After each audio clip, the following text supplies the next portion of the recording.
Hi Mark, I'm Eva and my Chinese name is Huang Yiqing. My school number is 49 and I'm a freshman at NCUE. Johann Harry, everything you think you know about addiction is wrong. One of my earliest memories is of trying to wake up one of my relatives and not being able to. And I was just a little kid, so I didn't really understand why. But as I got older, I realized we had drug addiction in my family, including later cocaine addiction. I'd been thinking about it a lot lately, partly because it's now exactly 100 years since drugs were first banned in the United States at Britain, and we then imposed that on the rest of the world. It's a century since we made this really fateful decision to take addicts and punish them and make them suffer because we believed that would deter them. It would give them an incentive to stop. And a few years ago, I was looking at some of the addicts in my life who I love and trying to figure out if there was some way to help them. And I realized there were lots of incredibly basic questions I just didn't know the answer to. Like, what really causes addiction? Why do we carry on with this approach that doesn't seem to be working? And is there a better way out there that we could try instead? So I read loads of stuff about it, and I couldn't really find the answers I was looking for. So I thought, okay, I'll go and sit with different people around the world who lived this and studied this and talk to them and see if I could learn from them. I didn't realize I would end up going over 30,000 millions at the start, but I ended up going and meeting loads of different people. From a transgender cracker dealer in Brownsville, Brooklyn, to a scientist who spent a lot of time feeding hallucinogenics to mongooses to see if they like them. It turns out they do, but only in very specific circumstances, till the only country that's ever decriminalized all drugs, from cannabis to crack, Portugal. And the thing I realized that really blew my mind is almost everything we think we know about addiction is wrong.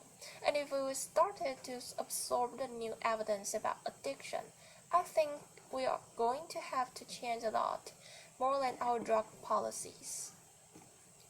But let's start with what we think we know, what I thought I knew. Let's think about the middle road here. Imagine all of you for 20 days now. One of you use heroin 3 times a day. Some of you look a little more enthusiastic than others at this prospect. Laughter. Don't worry, it's just a thought experiment. Imagine you did that, right? What would happen? Now we have a story about what would happen that we have been told for a century. We think because there are chemical hooks in heroin, as you took it for a while, your body will become dependent on those hooks. You start to physically need them, and at the end of those 20 days, you'll be heroin addicts, right? That's what I thought. First thing that alerted me to the fact that something's not right with the story is when it was explained to me. If I step out of this TED Talk today and I get hit by a car and I break my lip, I'll be taken to hospital and I'll be given loads of diamorphine. Diamorphine is heroin. It's actually much better heroin than you are going to buy on the streets, because the stuff you buy from a drug dealer is contaminated. Actually, very little of it is heroin, whereas the stuff you get from the doctor is medically pure, and you'll be given it for quite a long period of time. There are lots of people in this room, you may not notice it, realize it. You've taken quite a lot of heroin, and anyone who is watching this anywhere in the world, this is happening. And if what we believe about addiction is right, those people are exposed to all these chemical hooks.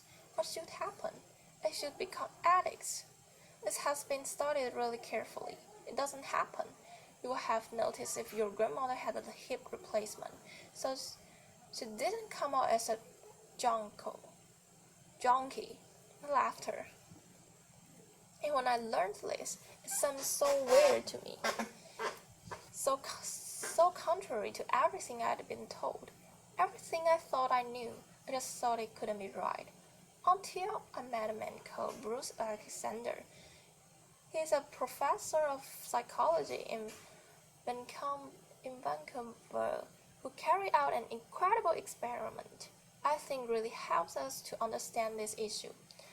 Professor Alexander explained it to me. The idea of addiction with oh God in our heads. The story comes partly from a series of experiments that were done earlier in the 20th century. They are really simple. You can do them tonight at home if you feel a little sadistic.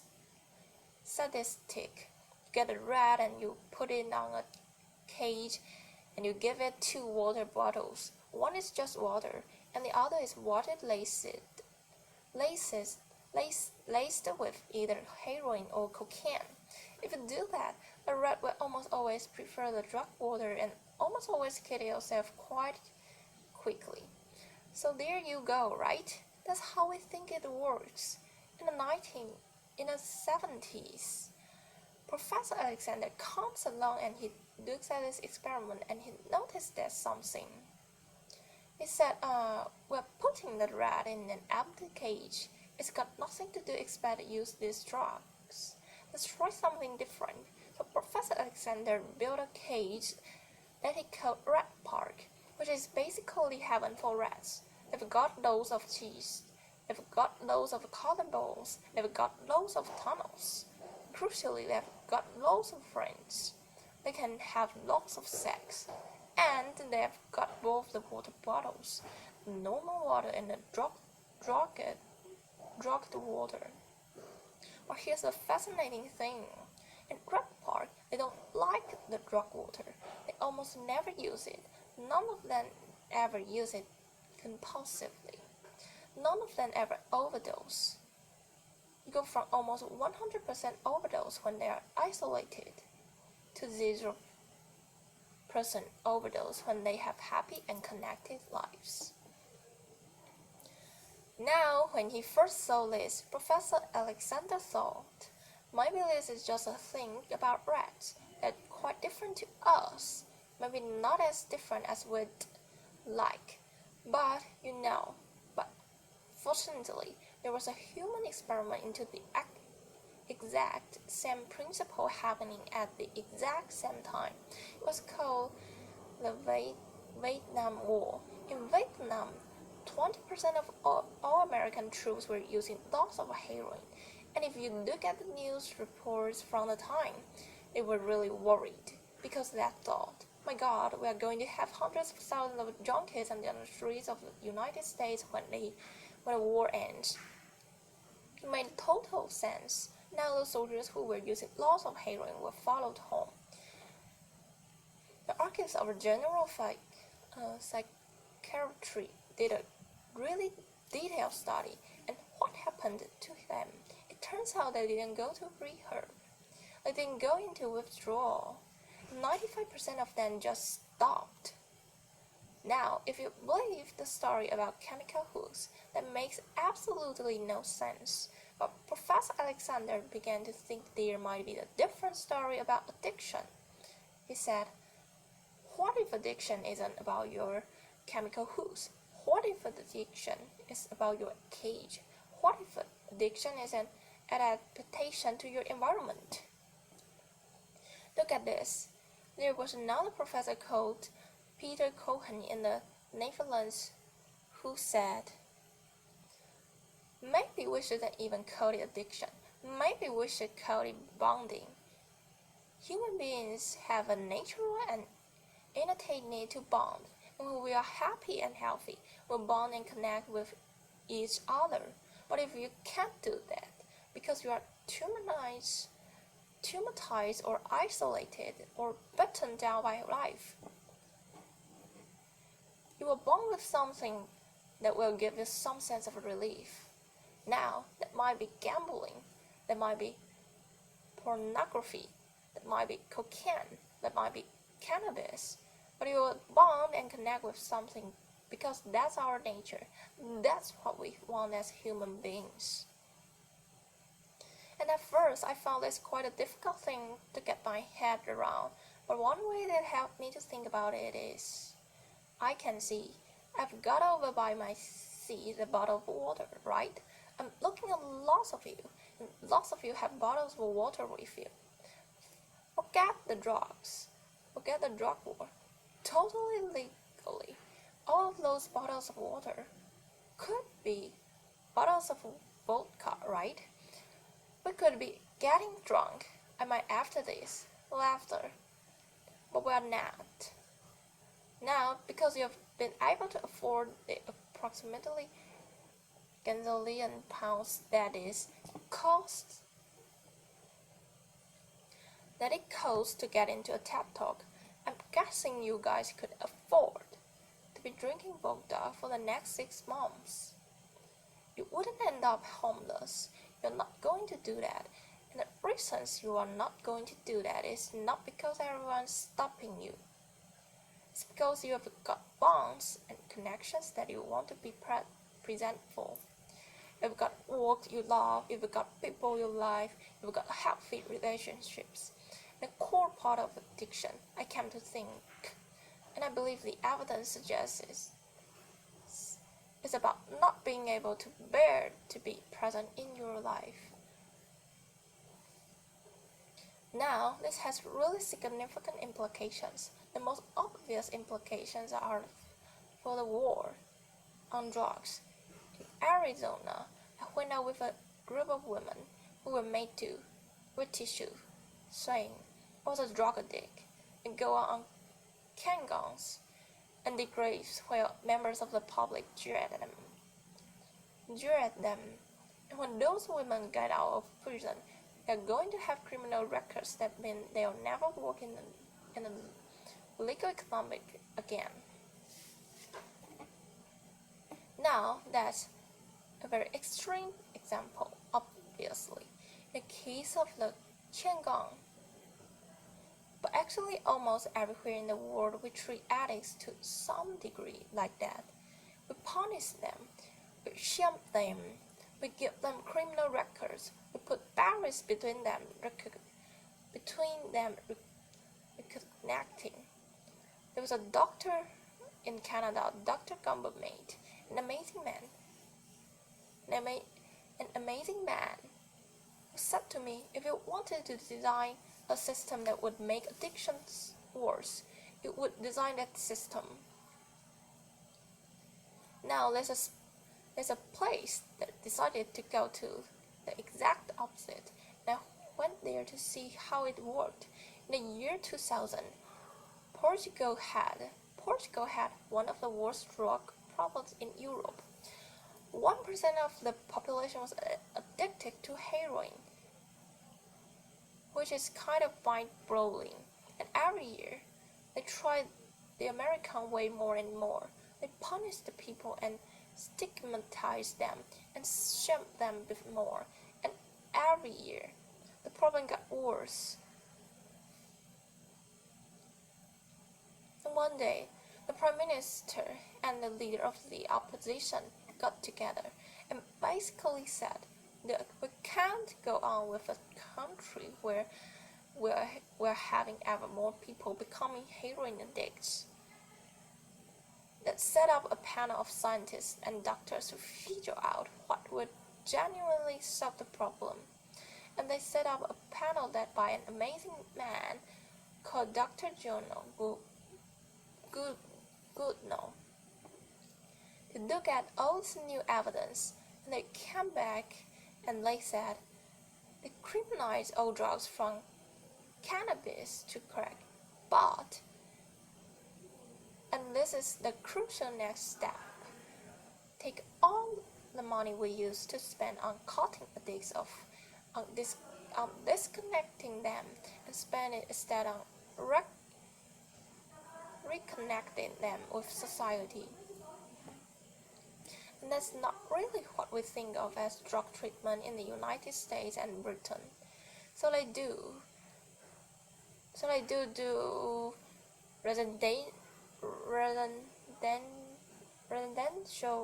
rehab. They do physical therapy that does have some value.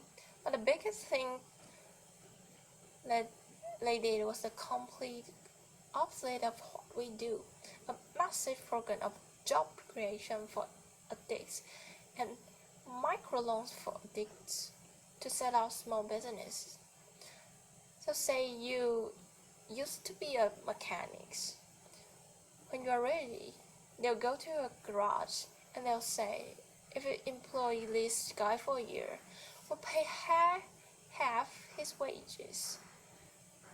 The goal was to make sure that every addict in Portugal had something to get out of bed in the morning. And when I went and met the addicts in Portugal, what they said is, as they discover purpose, they rediscover bonds and relationships with the wider society. It will be 15 years this year since that experiment began, and the results are in. Injecting drug use is down to Portugal. According to the British Journal of Criminology, but 50%. Overdose is massively down. HIV is massively down among addicts. Addiction in every study is significantly down. One of the ways you know it's worked so well is that almost nobody in Portugal wants to go back to the old system. Now that's the political implications. I actually think there's a layer of implications to all this research below that. We live in a culture where people feel really increasingly vulnerable to all sorts of addictions, whether it's to their smartphones, or to shopping, or to eating. Because these talks began, you guys know this. We were told we weren't allowed to have our smartphones on. And I have to say, a lot of you look an awful lot like addicts who were told their dealers was going to be unavailable for the next couple of hours. Laughter. A lot of us feel like that, and it might sound weird to say. I've been talking about how disconnection is a major driver of addiction, and weird to say it is growing. Because you think we are the most connected society that's ever been. Surely.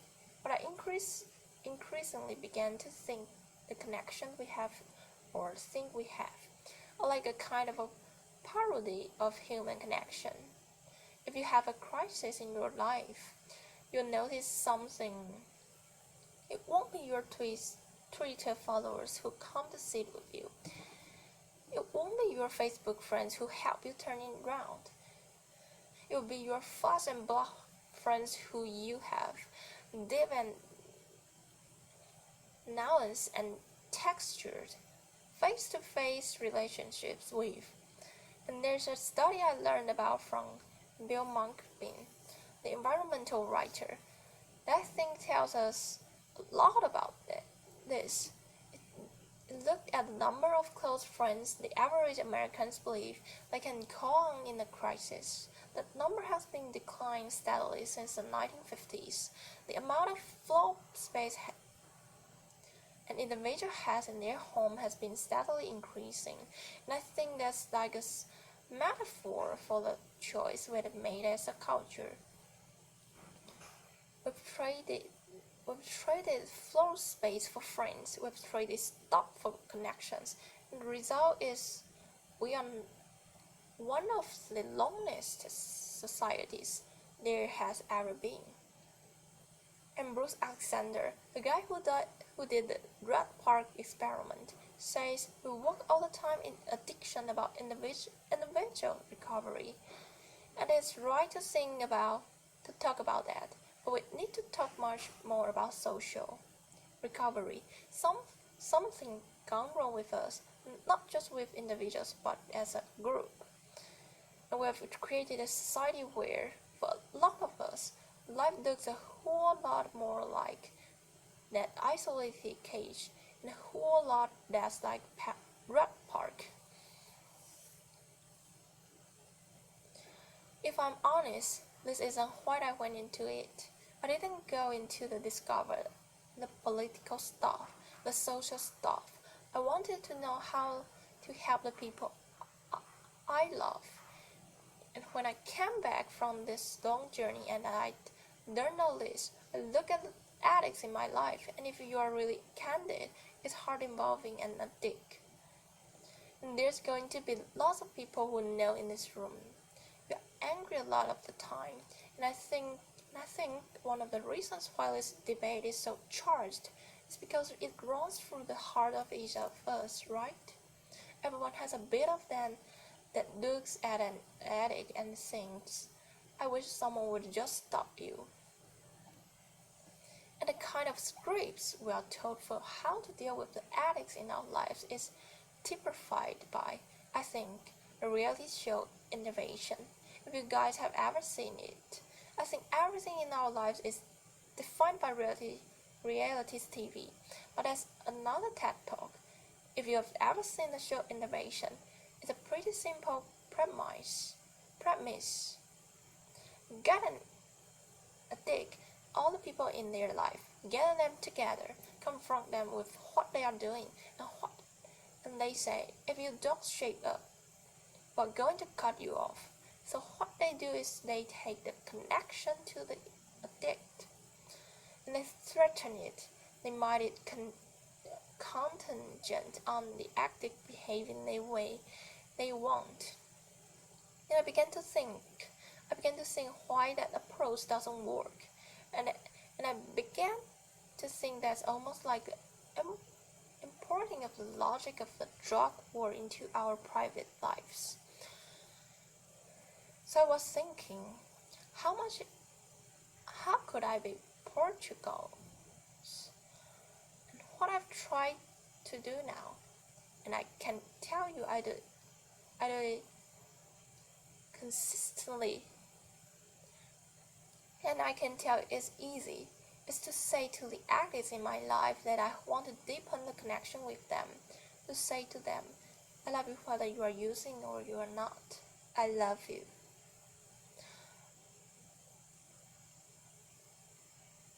And if you need me, I'll come and sit with you. Because I love you, and I don't want you to be alone or to feel alone. And I think the core of that message, you're not alone, we love you, has to be at every level of how we respond to addicts, socially, politically, and individually. For 100 years now, we've been singing war songs about addicts. I think all along we should have been singing love songs to them. Because the opposite of addiction is not sobriety. The opposite of addiction is connection. Thank you. Applause.